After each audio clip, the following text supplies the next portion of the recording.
Bonjour. Donc, on va créer la base de données et puis je vais vous laisser faire des TP que vous devez remettre à la prochaine séance. On avait créé l'entité directeur. On avait aussi créé l'entité étudiant. Il restait à créer l'entité rapporteur. On va créer ensemble l'entité rapporteur. L'instruction c'est Symfony. On sort avec entité.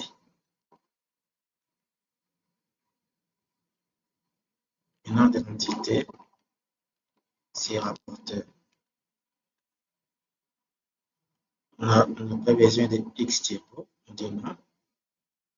Propriété, on a besoin si c'est matricule, téléphone. On pas matricule, string valide, là on peut dire jusqu'à 15. Autoriser les valeurs nil, non. Et puis il y avait des noms. Les noms des rapporteurs, type string oui, on peut arriver à 30 caractères. Autoriser les valeurs vides, non. Champ suivant, c'est téléphone. Type string, 15 caractères. On peut avoir les valeurs vides, oui. Et puis, email, string oui, 30, point taille. Email peut être vide, oui. Il n'y a plus rien à ajouter, on valide. On constate que dans le dossier entité rapporteur vient d'être ajouté. Et dans cette entité, il y a tous les attributs qu'on vient de déclarer, ainsi que le getter et le setter. Qu'est-ce qu'il reste à faire? C'est l'entité travail. On va d'abord faire l'entité sans mettre les clés étrangères provenant des étudiants, directeurs et rapporteurs. On revient ici. On va dire Symfony avec entité.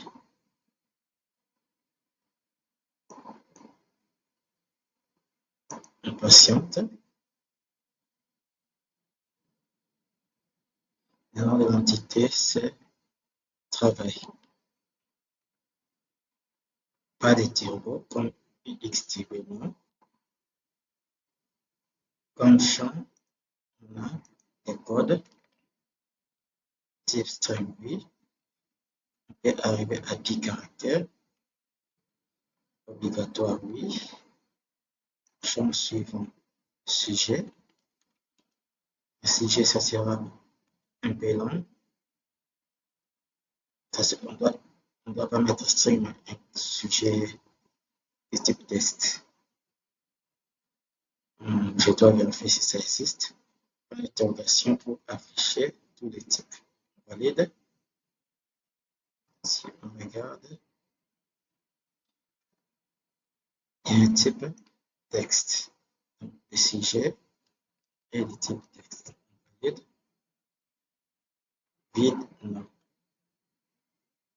Champ suivant, la description. String. Ça doit être aussi trop long. On va utiliser les tests. Description obligatoire. puis pas de champ vide, et puis l'année académique en string. Année académique, année académique. String, oui, taille 10. Obligatoire, oui. Champ suivant, l'URL du fichier. URL fichier.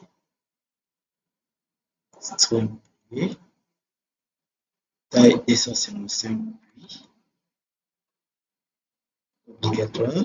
On peut mettre des fichiers après. Il y a un autre champ. Pour l'instant, on ne va pas mettre des clés étrangères. On va dire non. Maintenant, qu'est-ce qu'il reste à faire? Normalement, on doit passer à la migration. Et pour passer à la migration, on doit d'abord créer la base de données. On va aller dans Zap, qui démarre serveur de base de données.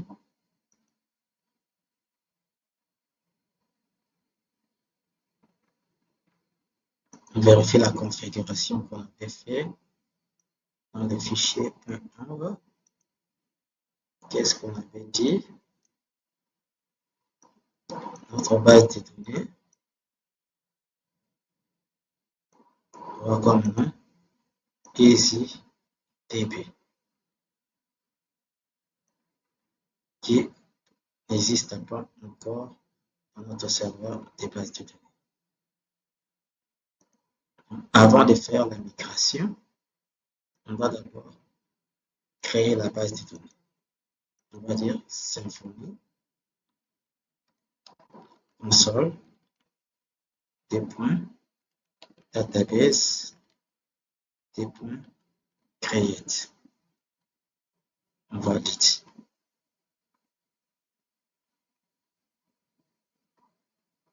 Il y a une erreur. Create. Est-ce que c'est bien écrit? On va l'écrire. Qu'est-ce qu'on dit ici? Symfony console create database. Pourquoi il ne reconnaît pas ça?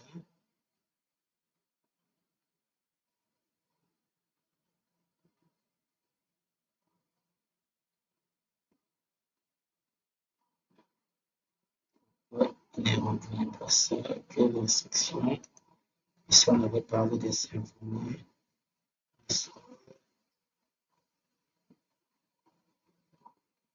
Symfony console database create. Ça ne marche pas. Vérifier. Symfony.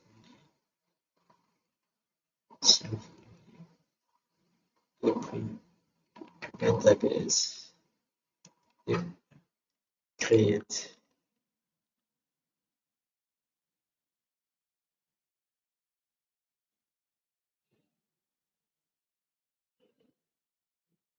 Voilà. Qu'est-ce que ça nous renvoie ici? Apparemment, on a oublié un paramètre ici, doctrine. Parce que si on n'avait pas oublié, ça devrait générer. Donc, on actualise ici.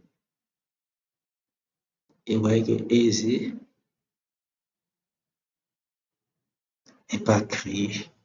Donc, on nous dit on devait faire Symfony et point console et point doctrine et point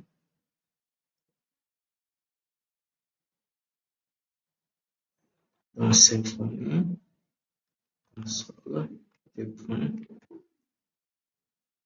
doctrine des points database des points create.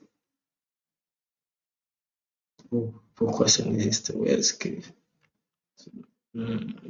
console Symfony, c'est la programmation. Symfony, on dit doctrine, des points, database, des points, create,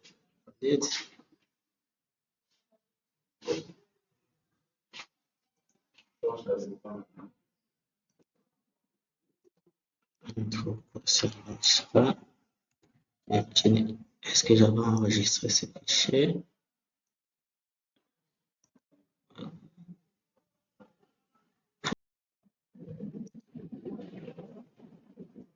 Si on revient ici, on a une erreur quelque part.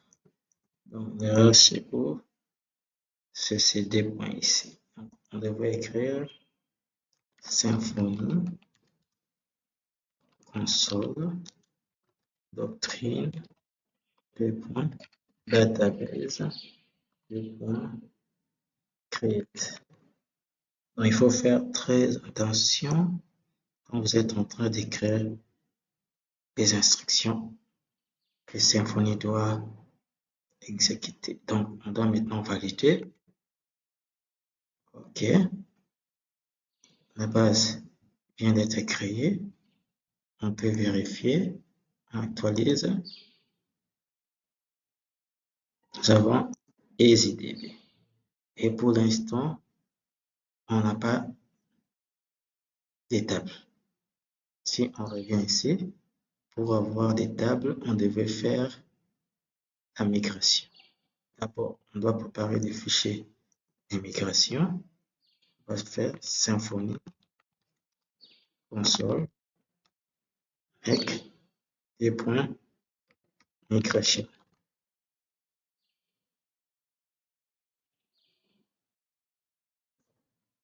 On vient de créer les fichiers de migration. Maintenant, on doit demander à Symfony de faire la migration. On va dire Symfony, des points, console, des points, doctrine, des points, M comme migration, M comme migrate. Donc, on peut prendre les deux premières lettres de l'instruction. Donc, ça veut dire Symfony, console, doctrine, migration, migrate. Et on valide. Il nous demande la confirmation. On valide. Qu'est-ce qu'il nous dit? Les tables sont créées. Donc, on peut vérifier. On actualise ici. Voilà. On a toutes nos tables.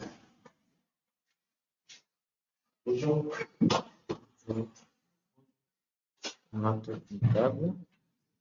Puis on revient selon les notes de code. On avait créé des entités.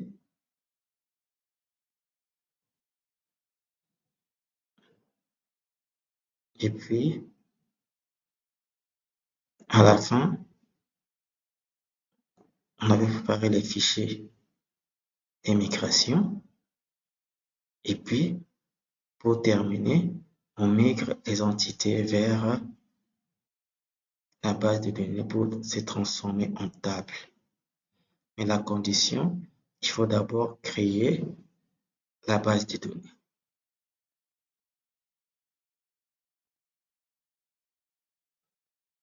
Qu'est-ce qu'il reste à faire? On n'est pas encore à ce niveau. On revient dans notre conception.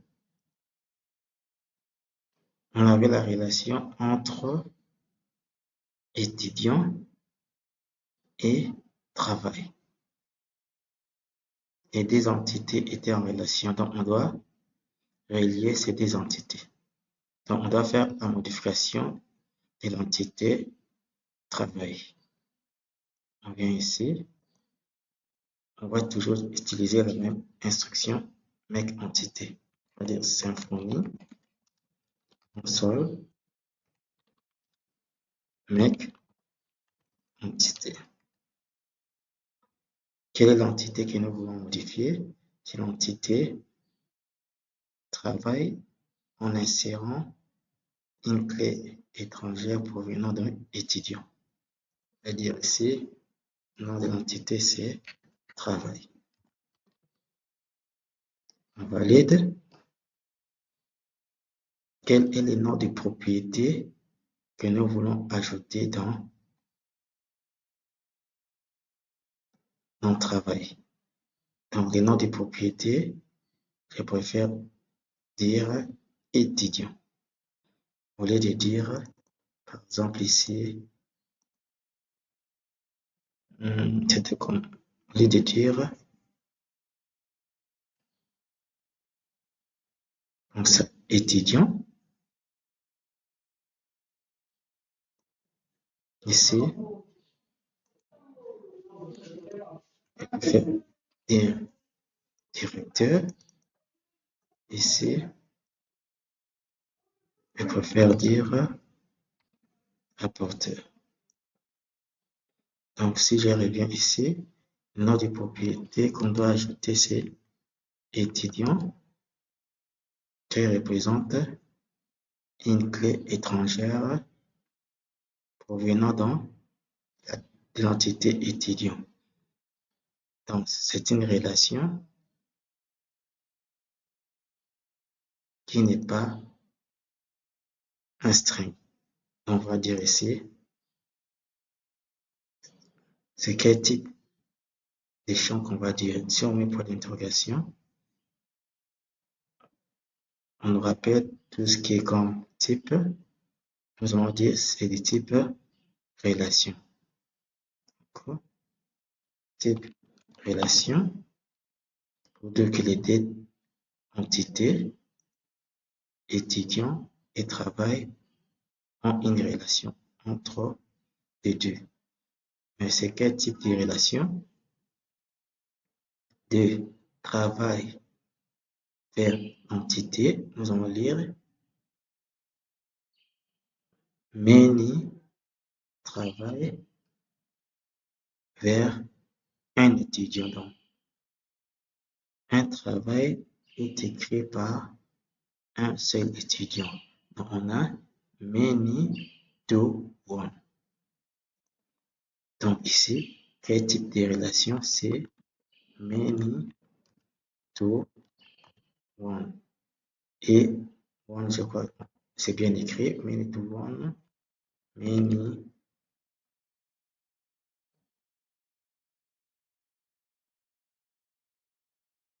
alors, il faut bien lire. Il me demande, d'abord, je dois vous rappeler qu'est-ce qu'on avait dit. Entité travail. Nous avons ajouté les champs étudiant, qui est du type relation. Maintenant, le système nous demande, comme si ce champ est de type relation, c'est en relation avec quelle entité? Donc, notre classe travail est en relation avec l'entité étudiant. Ici, c'est en relation avec l'entité étudiant, on valide. Maintenant, c'est quel type de relation? Donc, nous voyons ici, nous avons many to one. Plusieurs travail écrit par un seul étudiant.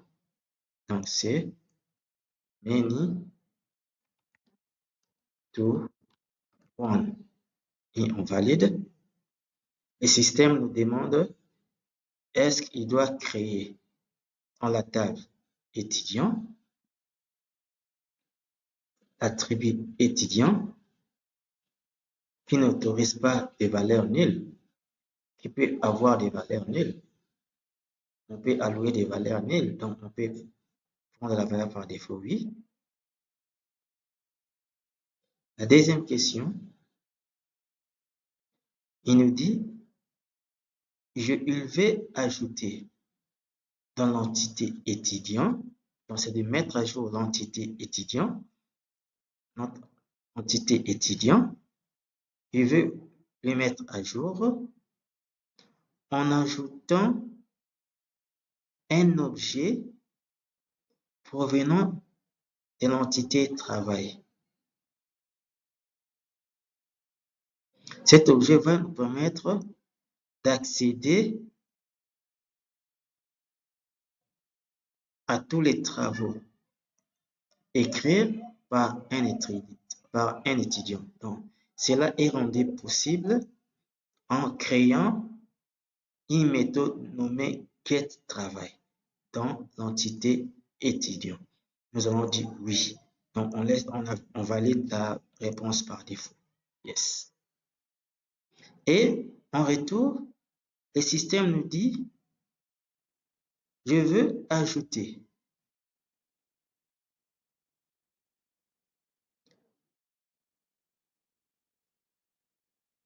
à l'entité